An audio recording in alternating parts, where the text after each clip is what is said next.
We are over the halfway mark of this cycle, week 7 of 12. Some things to look out for.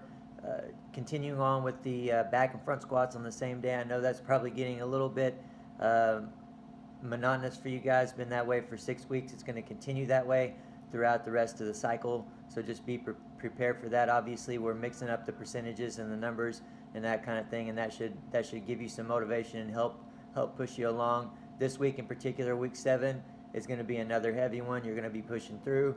Week 8, you'll see some relief on those squats. We'll continue with the back and front squats like I said, but there'll be quite a bit of relief in week 8. So just hang on through this week and we'll get there.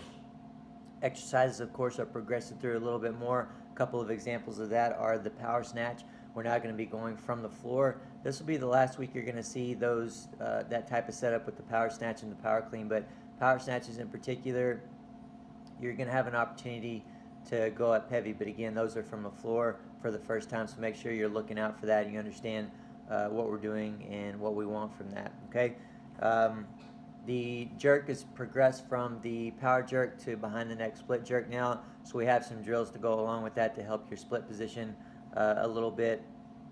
On the split position hold, that method that I have for you to try out to make sure that your split position is what we want it to be, it's got to be very detailed and specific. In particular, when you find your split position and you're holding it, make sure that you're not feeling it, that you're not feeling yourself supporting your body weight, or your body weight is not being supported by your front leg. It should be felt much more in the trail leg. All right. So one thing that you can keep in mind on your split jerk that I've noticed more and more through the years with different athletes is that if you're using your dominant leg, your strongest leg, to go forward, you might want to think about changing that, because if that's the case, your body's always going to want to put that load on that front leg, where ideally it's on the trail leg.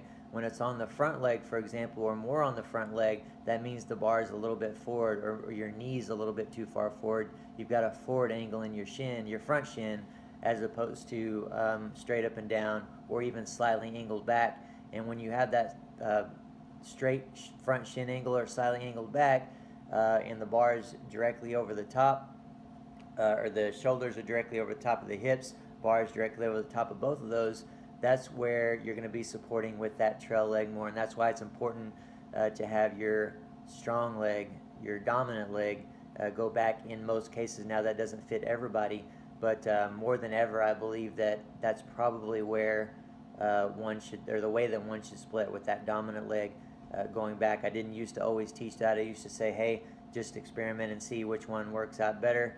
We can go up behind you and push you, whichever leg you throw forward to catch yourself with. Maybe that's the one you should throw forward. But through many years of experimenting with a lot of different athletes now, that's kind of where I'm at with it. So strong leg typically is going to need to go back, so that's where your body will put most of that load. Okay, keep that in mind when you're holding, and make sure you're holding in the good position. Otherwise, it's not going to do you any good to execute that hold between sets just to reinforce what we don't want. Okay, we want to reinforce what we do want. All right, back off in the snatch and clean and jerk this week though, and we're doing that with for the clean and jerk with a complex. So make sure you're watching the video and doing that correctly. With the snatches, we're going to do it just by simply pausing above the knee, and that's going to hold you back a little bit, along with the percentages, the lower percentages that are indicated there. Now in week 8, we're not going to jump right back into heavy snatches and clean and jerks. We will do more snatches and clean and jerks, regular snatches and clean and jerks, but they will be lighter and done in a way that's going to allow us to progress up in weight from week 8 moving forward as we get closer and closer to that competition. All right, guys, that's going to be it for the week. Again, hang in there on those squats. Rest where it's indicated on the snatch and clean and jerk, and we'll be better off to go into next week, and especially into week 9, once we start to really put on the pressure for the Olympic lifts, specifically more and more pressure there to get you headed towards that peak date. All right, guys, take care.